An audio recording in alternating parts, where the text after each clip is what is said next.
अस्सलाम वालेकुम। शाराए दस्तूर से मैं हूं अब्दुल करीम सिद्दीकी और आप हैं AQS के साथ। एक मरतबा फिर chief justice Pakistan justice Umar Ata Bandial, justice Ijajul Ehsan और जस्टिस मंसूर अली शाह का बेंच समाअत हो रही है इमरान खान की आईनी दरख्वास्त की, जिसमें इमरान खान चेयरमैन PTI ने नैब तरामीम को चैलेंज कर रखा है। आज की समाअत के अंदर भी काफ़ी जो है वो जजेस की तरफ से दाएं बाएं से बिल्कुल आए, ऑब्जर्वेशंस आए। चीफ जस्टिस ऑफ पाकिस्तान ने भी कल की उस बात के ऊपर जो है वो अदालत में एक नया टर्न आया। वो टर्न क्या था कि आपको याद होगा, गुज़िश्ता रोज़ चीफ जस्टिस पाकिस्तान ने मखदूम अली ख़ान से कहा था कि ये तो 386 में से वो कितने मुकद्दमात हैं जो पार्लियामेंटेरियन से मुतल्लिक हैं, और ये उनकी तफसीलात जो हैं वो नैब से मांगी थी। और ये इसलिए कहा था क्योंकि जस्टिस इजाजुल एहसन जो हैं उन्होंने ये आर्गूमेंट दिया था कि हमें मखदूम अली ख़ान साहब ऐसी वो बताएं, नज़ीर बताएं जहाँ पे पार्लियामेंटेरियंस के ऊपर जो मुकद्दमात थे उन्होंने वो एक कानून साजी के तहत अपने ऊपर मुकद्दमात ख़त्म कर दिए हों। तो ये ऐसी कोई नज़ीर बताएं। हालांकि अगर हम देखें तो हमारे आईने पाकिस्तान के अंदर आर्टिकल 45 सदर का इख्तियार है कि वो पार्डन कर सकता है।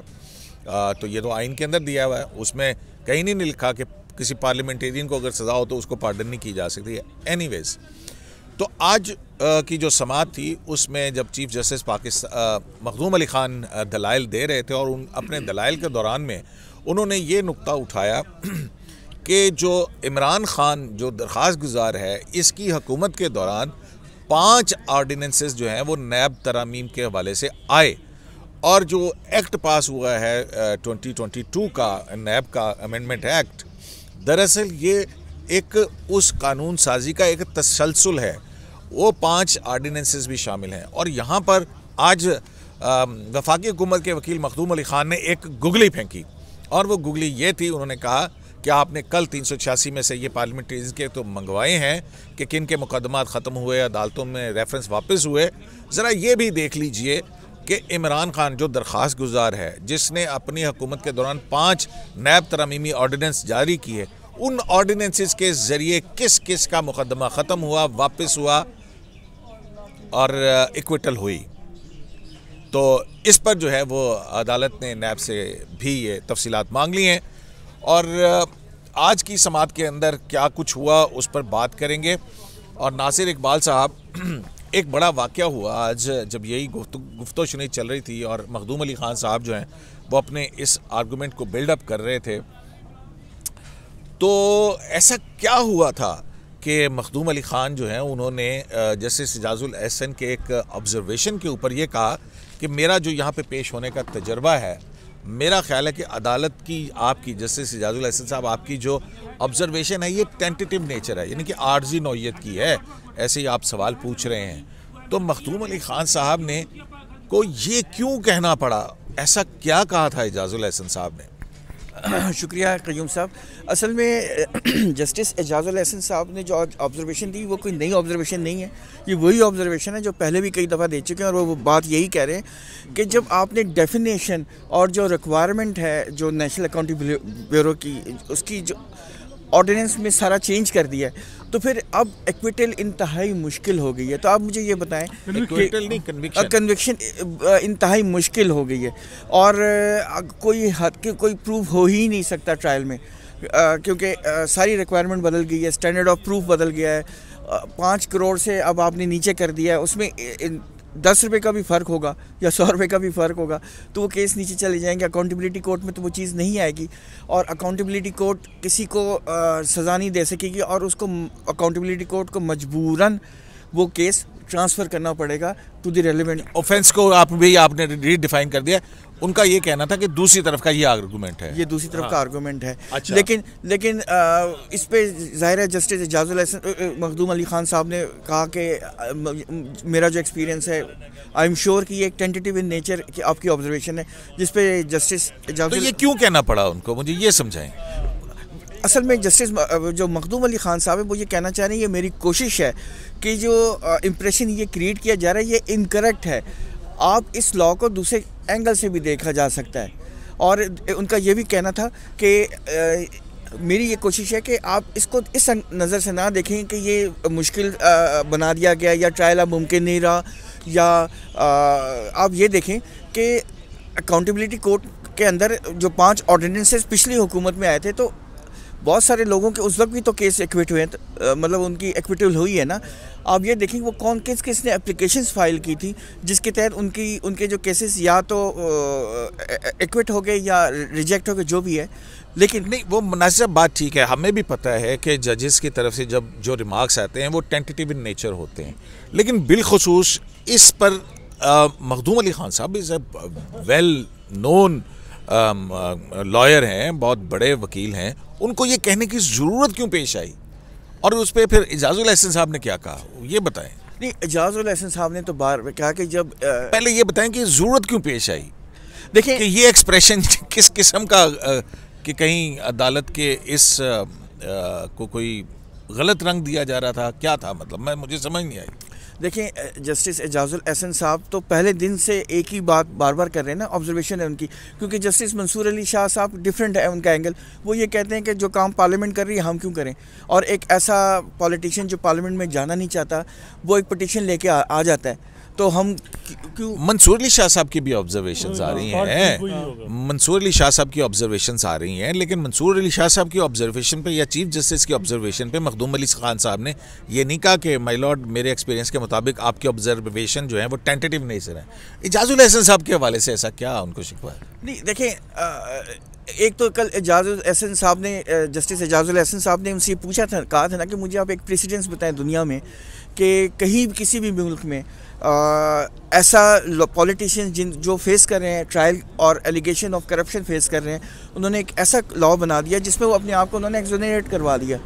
तो ये बताएं, ये क्या गलत नहीं है? क्या अकाउंटेबिलिटी का प्रोसेस जो है वो होना नहीं चाहिए?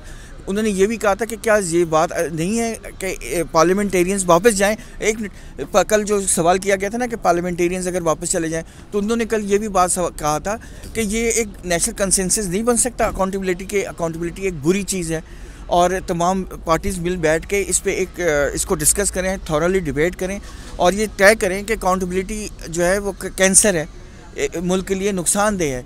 तो इस हवाले से उनकी ये बार बार ऑब्जर्वेशंस आ रही हैं कि जब पॉलिटिशियंस अपने आप को बरी जमा करवा रहे हैं अकाउंटेबिलिटी से, तो ये तो मतलब एक तरह से उन्होंने ये जुडिशल रिव्यू इस बुनियाद पे करना चाह रहे हैं। वो मैं आप समझाऊँ, मैं ये समझाऊँ कि शायद मखदूम अली खान साहब को ये ऐसा महसूस हुआ कि जस्टिस एजाजुल एहसन अपना एक जहन जो है इन अमेंडमेंट्स के हवाले से बना चुके हैं, तो लिहाजा उन्होंने एक जो है वो झटका दिया कि आप टेंटेटिव इन नेचर हैं। देखें ऑब्जर्वेशन और फिर उस पर एजाजुल एहसन साहब ने माना ना कि उनकी ये ऑब्जर्वेशन टेंटेटिव इन नेचर है। देखिए कयूम साहब, हम आपके प्रोग्राम में कई दफ़ा ये बात कर चुके हैं कि जितनी भी ऑब्जर्वेशंस आती हैं, आपका नहीं, ये आपका भी प्रोग्राम, हाँ, जितनी भी ऑब्जर्वेशंस आती हैं वो प्रोवोकिंग डेलिबरेटली ऑब्जर्वेशंस दी जाती हैं, सर्चिंग क्वेश्चंस पूछे जाते हैं, ताकि आप जो है वकील साहब जो भी आर्गूमेंट कर रहे हैं वो डिफरेंट एंगल से बात करें और वो केस को सही तरह एक्सप्लेन करें। ठीक हो गया। तो उसके बाद एजाजुल एहसन साहब जो हैं उन्होंने ये कहा कि मैं जनाब बिल्कुल मेरी ये ऑब्जर्वेशंस टेंटेटिव इन नेचर है, अनलेस एंड अनटिल आप अपनी किताब बंद कर दें, मैं अपनी किताब बंद कर दूँ, मुकदमा ख़त्म हो जाए, फिर चैम्बर में जाए बैठूँ, फिर सोचूँ आपके आर्गूमेंट्स, अपनी ऑब्जर्वेशन, फिर उसके बाद जो है वो देखूँगा मैं। ये कहा ना उन्होंने, मतलब कि उन्होंने ये यकीन दिलाया कि मैंने अभी अपना कोई माइंड मेकअप नहीं किया है। तो बात मेरा ख्याल है कि वो यही थी कि शायद मखदूम अली खान साहब को ये एहसास हुआ है कि कहीं जस्टिस एजाजुल एहसन साहब एक जो पिटिशनर है उसके आर्गूमेंट्स के ऊपर कहीं कोई अपना जहन बना चुके हैं। देखिए वही मेरा ख्याल है कि उनको, क्योंकि दो जजेस ना, हम तो ऑब्जर्वेशन से ही जज कर सकते हैं। जज सैयद मंसूर अली शाह ने मेंटेनेबिलिटी पे सवालात ही उठाए हैं और उन्होंने जो है वो कंसिस्टेंटली, और ख्वाजा साहब भी इसी तरह थोड़े अनकम्फर्टेबल होते थे जब वो सवालात करते थे। अब एजाज साहब जो हैं वो उनका जो है वो जो ख़ासकर जो अपना एक देखने का तरीक़ाकार है, तो वो जो है वो आज भी उन्होंने कहा कि ये तो फिर देखें जिस तरह का कन्विक्शन होगी ही नहीं और अकाउंटेबिलिटी का लॉ को ऐसे बना दिया है।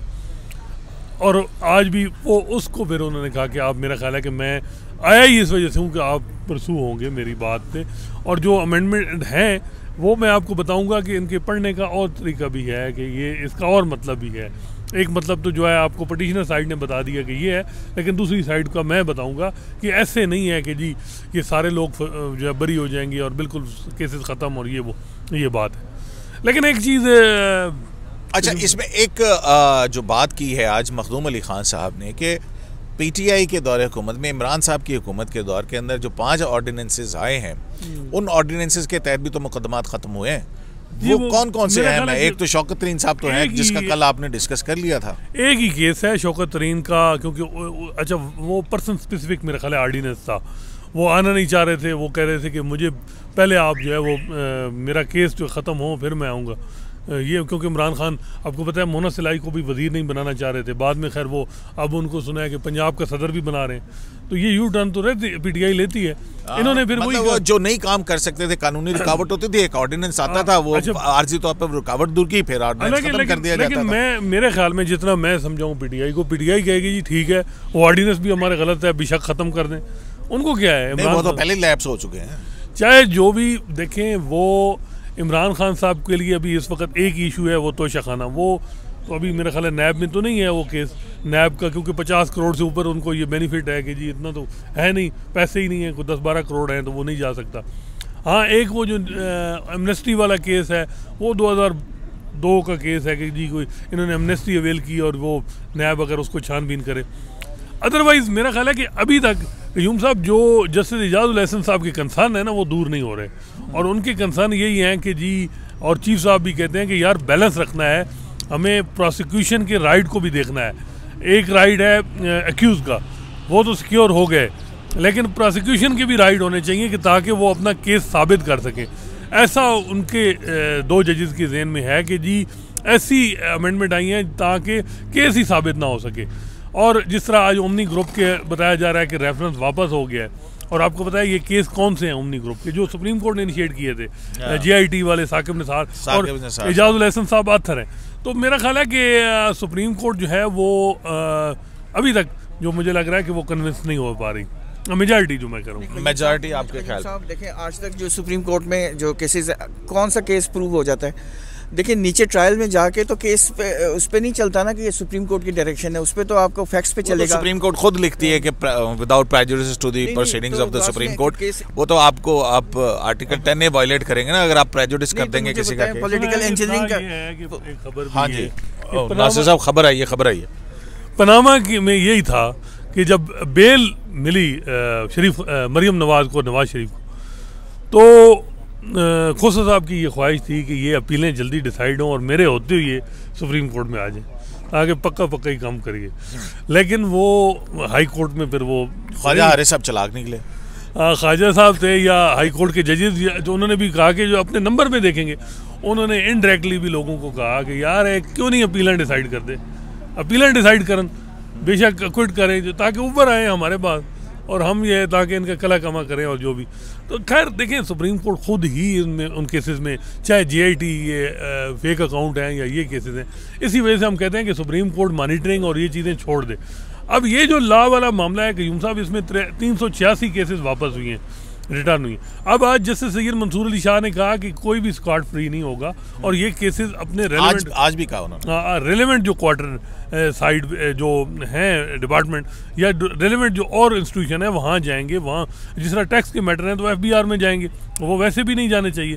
तो ये चीज़ें हैं देखने, वही मेरे ख्याल में कि चीफ जस्टिस उमर रज़ा बंदयाल जो हैं उनका ही असल तो इंतज़ार है कि उनकी क्या ऑब्जर्वेशन है, बाकी तो चीज़ें। आज नासिर साहब मखदूम अली खान साहब के जो आर्गूमेंट थे उसके अंदर 2-3 चीज़ें उन्होंने नोट की बाकायदा चीफ जस्टिस ऑफ पाकिस्तान ने, कि इंटरप्रिटेशन के हवाले से क्या, एक तो कि अनकॉन्स्टिट्यूशनल हो और फिर रिकनसाइल कर सके अदालत।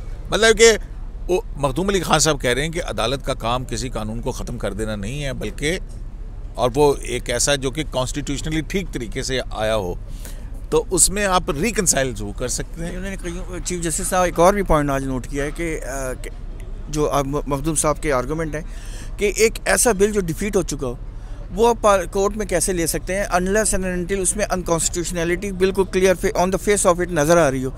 वो नज़र नहीं आ रही और वो पार्लियामेंट ने उसको रिजेक्ट कर दिया और आप उसको लेके आ गए सुप्रीम कोर्ट में, या पार्लियामेंट ने उसको एक्सेप्ट कर दिया और आप लेके आ गए सुप्रीम कोर्ट में। ये मतलब ये काम नहीं है अदालत का। जो पार्लियामेंट ने कर दिया है वो कर दिया है। पार्लियामेंट को आप क्वेश्चन नहीं कर सकते, उसके मोटिव को आप चैलेंज नहीं कर सकते। आपने जो उन्होंने लॉ पास कर दिया, आपने उसी की रोशनी में केस डिसाइड करना है। और जो पॉलिटिकल इंजीनियरिंग की बात बार बार चल रही है, तो जब ये सुप्रीम कोर्ट केस कहती है कि ये केस बनाए जाएँ, तो क्या पॉलिटिकल इंजीनियरिंग के ज़ुमरे में ये नहीं आती? और आप एंड में देख रहे हैं कि वो केसेस वापस जा रहे हैं। ठीक है, आपने पनामा में देख लिया, आपने इसमें देख लिया, ओमनी अभी ताज़ा मिसाल है। तो ये जो इफ्तिखार चौधरी साहब के केस में के दौर में देखें, वो हज स्कैंडल में हामिद सईद काज़मी उनकी एक्विटल हुई है। वो तौकीर शाह का अभी भी जवाद ख्वाजा साहब ने बड़ा लंबा चौड़ा लिखा कि 83 अरब का स्कैंडल, और वो आजकल कहाँ है तौकीर सादिक, उसका केस भी ख़त्म हो गया। वो एक दुकान चला रहा है, छोटी सी दुकान चला रहे हैं। और भी जो ये कारनामे थे। अनफॉर्चुनेट बात है ना कि NIC कारके वाला अनअकाउंटेड फॉर गैस जो है ना, वो आपने बंदे के जिम्मे डाल दी। यार वो चोरी हो रही है गैस, वो उस बंदे की। मुझे ये बताएं कि कयूम साहब, जब केसेस, अब नासिर साहब को भी पता है कि रेकोडे का केस कैसे इनिशिएट हुआ, ये आपको पूरी कहानी बताएंगे कि उस वक्त कौन इसमें इंटरेस्टेड था और सुप्रीम कोर्ट को इन्वॉल्व किया गया और सुप्रीम कोर्ट एक्सक्यूज़ हो गई और बाद में नुकसान स्टेट का हुआ। NICL से लेके कोई भी केस देखे ना, इनमें कोई आप बताएं कि जिसमें सज़ा रही हो और या पैसे वापस आए हों। अब इसमें बार बार चीफ साहब ने भी 2 दफ़ा कहा कि नहीं वो केस तो ठीक थे, लोगों इंटेंशन भी ठीक थी, लेकिन वो प्रोसिक्यूशन ने ठीक काम नहीं किया। तो ये चीज़ें भी उन्होंने कहा कि हमें ट्रेन प्रोसिक्यूशन चाहिए और ये चाहिए। अब और फिर उन्होंने एक इशारा दिया कि कोई बड़ी मुकदमेबाजी इसमें हो सकती है। मखदूम अली खान साहब, आप अपनी रिसर्च मुकम्मल रखिएगा, कोई प्लान करके मुकदमा आ रहा है। आपको याद होगा मुझे हैरत है, जस्टिस सिस्टम का एक पेंडिंग है ना अभी केस, जो याद है जब ये गवर्नमेंट आई थी तो उसी वक्त उठाया गया था, जिसमें ये एलिगेशन थे कि जिसमें जैसे मुजाहिर अकबर नकवी भी हैं के नोट था, उसी पे ये केस उठाया गया था। और उसमें ये था कि इस प्रेजेंट गवर्नमेंट ने अपना इन्फ्लुएंस यूज़ करके केसेस कुछ ख़त्म करवाए हैं, या उनकी कोशिश हो रही है, या एविडेंस को खत्म करने की। आई थी वहाँ पे तो कुछ नहीं निकला था उसमें। उसके बाद से वो पड़ा हुआ है, वो पड़ा हुआ है, वो बवक्त ज़रूरत काम आएगा। हाँ, अब ये कहना चाह रहे हैं, देखें, क्रिमिनल जस्टिस सिस्टम आम लिटिगेंट के फेवर में होना चाहिए। आम लिटिगेंट अगर सफ़र कर रहा है ना, तो सिर्फ अदालतों का काम तो रिलीफ देना होता है और अकॉर्डिंग टू वो फैसले करना होते हैं। ये अदालतें एग्जेक्टिव का लिम्ब कैसे बन सकती हैं कि नहीं बस इन्होंने फाड़ी लवो। देखिए, एग्जेक्टिव, आप तो एग्जेक्टिव से बचने के लिए अदालतों के पास आते हैं। लेकिन एक बात कयूम साहब, बात मुझे भी ये हजम नहीं हो रही कि ये जो ऑर्डिनेंसेस, ये जो तरामीम लाई गई हैं, इसमें कुछ तरामीम तो बहुत अच्छी हैं, जिस तरह कि जी आप गिरफ्तारी नहीं करें। और बार बार कल चीफ साहब ने भी कहा कि हम भी समझते हैं अदालतों के अपने फैसले हैं यार, उन अदालतों के फैसलों को मद्देनजर रखते हुए ये किया गया। अब एक चीज़ है, फेक अकाउंट में ये एक है, अब नासिर साहब इसको सेकंड करेंगे। एक उन्होंने अमेंडमेंट किया है कि जब आपने कॉग्निजेंस लिया ना, उतने पैसे जब होंगे उनको देखना है, ठीक है। उससे पहले जो ट्रांजेक्शन होती रही है उस अकाउंट में, उसको आपने नहीं देखना। ये क्या मतलब है कि फेक अकाउंट में तो पैसे आते हैं, दूसरी फौरन निकल जाते हैं। फलूदे वाला कयूम साहब, हमने कोई ये तो नहीं कि अब जो कोई करप्शन करता रहे और हम ये फलूदे वाले, और ये कौन है? तो फिर कोई एक किसी मजहबी शख्सियत के अकाउंट की भी बात हो रही है, पता नहीं कितने मैं वही कह रहा हूँ अरब रुपए उसके अंदर आए। एक तो फिर ये हल करें ना कि अब जो कुछ हो गया, आगे से ऐसे कवानीन बनाएं, वो छोड़े, कुछ हो ही ना। वो तो अखलाकियात का दर्स देना हमारी नहीं है, वो तो पार्लियामेंट की विजडम है। पार्लियामेंट की क्या विजडम है? पार्लियामेंट की विजडम के पीछे अदालती फैसले हैं। ये अदालती फैसले जो हैं, ये सुप्रीम कोर्ट ऑफ पाकिस्तान कहती रही है कि ठीक है कि जहाँ पे करप्शन के हवाले से चौकसी इन्होंने करनी है, वहाँ पे ये भी कहती रही है कि नैब पॉलिटिकल इंजीनियरिंग के लिए इस्तेमाल होता रहा। अगर किसी ने कोई करप्शन किया है, वो चला गया, वो तो चला गया, लेकिन उस करप्शन को जवाज बना के जो पॉलिटिकल सिस्टम को मैनिपुलेट करने का एक जो ऑर्गन है नासिर साहब, वो ज्यादा बड़ा नुकसान नहीं है। आखिरी में आपको मसला ये है कि हर एक मुख्तलिफ आ रहा है। जिस तरह पार्लियामेंट PTI की अलग सोच है, नून की अलग सोच, हर PTI तो अपने दौर में अपना कुछ करती है, वही जिस तरह ऑर्डिनेंस लाती।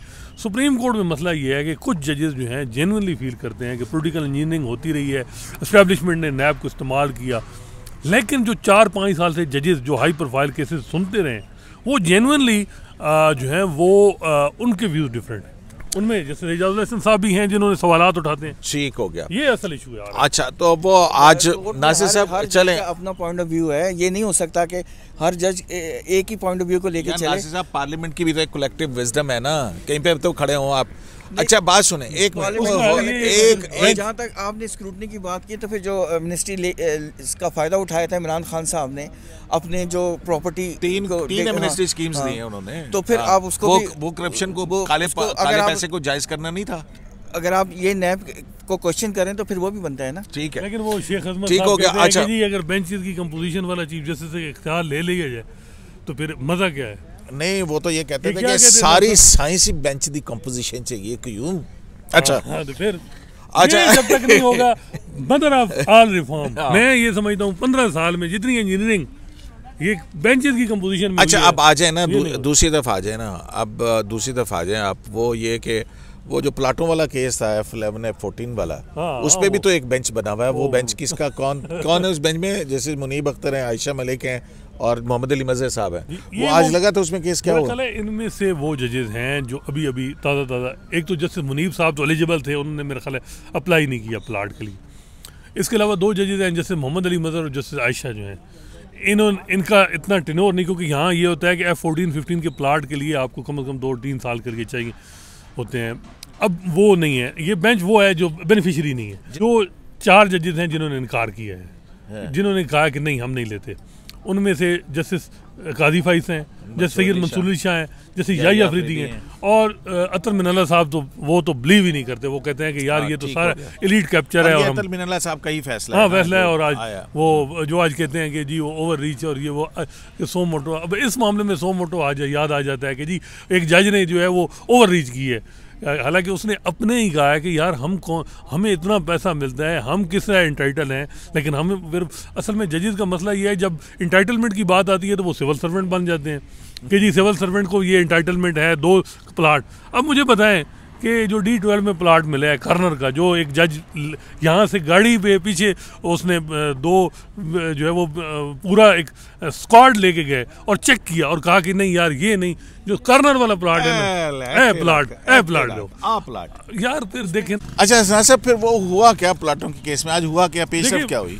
अटॉर्नी जनरल आज पेश नहीं हुई है वो, क्योंकि आपको पता है अटॉर्नी जनरल भी 24 दिसंबर से समरी पास है, लेकिन वो नोटिफिकेशन नहीं हो रहा, आपको भी पता है। और मे भी मंसूर अमान तो वो रिक्यूज़ ही करने जो हालात बन रहे हैं, तो अटॉर्नी जनरल को दोबारा नोटिस हो गया।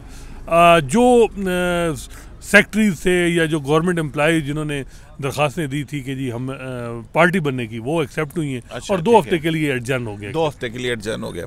मैं चाह रहा था, जो मेरा पॉइंट ऑफ व्यू था, जो हसनान साहब ने ये कहा था ना कि एलीट कैप्चर, मैं उसको सिर्फ एक्सप्लेन ये करना चाह रहा हूँ कि जिनसे आप ज़मीन एक्वायर करते हैं उनमें से कुछ लोग, चलो मैं मानता हूँ कि ज़बरदस्ती आके बैठ गए, लेकिन कुछ की जद्दी पुश्ती वो ज़मीन है, उससे आप कौड़ियों के भाव ले रहे हैं ज़मीन और कई अरसे तक उनको पैसे नहीं दे रहे। लेकिन दूसरी सूरत में एक ऐसा बंदा जो दूसरे शहर से आया है, आप उसको वो प्लॉट दे रहे हैं और उसको रातों रात करोड़पति बना रहे हैं। तो ये जो डिफरेंस है ये बहुत ख़तरनाक है कि एक बंदे से आपने ज़मीन ज़बरदस्ती छीनी है और दूसरे को आप बैठे बिठाए अमीर कर रहे हो। वही जो इस्लामाबाद हाई कोर्ट में अतर मिनल्ला साहब की जजमेंट है, जिसकी बुनियाद के ऊपर ये किया गया कि जनाब वो ज़मीन सस्ते दामों लेके और आप एक एलीट कैप्चर जो है उसको कौड़ियों के मोल दे के उसको करोड़पति बना। बिल्कुल, पैसे उसको आप कई सालों में देंगे और जिसको अमीर बना रहे हो रातों रात बना रहे हो। 4 किस्म के प्लाट, इस पे प्लाटों पे जजेस के फिर लंबी तफसील करेंगे, काफी लंबा हो गया। गवर्नमेंट के 2 प्लाट, एक है एम्प्लॉइज हाउसिंग सोसाइटी से जो कुछ जजेस ने लिया हुआ है, कुछ वकला की हाउसिंग सोसाइटी जो है वहाँ भी सुना है कि कुछ दरखास्तें वगैरह गई हैं। चलें जी, बहरहाल तो ये नैब तरामीम का जो मुकदमा है ये भी कल तक मुलतवी हुआ है। अब देखते हैं कि नैब जो है इमरान खान साहब के दौर के अंदर जो 5 ऑर्डिनेंस जारी हुए, उन ऑर्डिनेंसेस की बुनियाद पर उनके किन किन लोगों के ख़िलाफ़ मुकदमात ख़त्म हुए या वापस हुए, नैब रेफरेंसेस, उसकी तफसीलात नैब बताएगा। शराय दसूर से अब्दुल क़य्यूम सिद्दीकी को AQS लाइव से इजाज़त दीजिए। अल्लाह के बाद।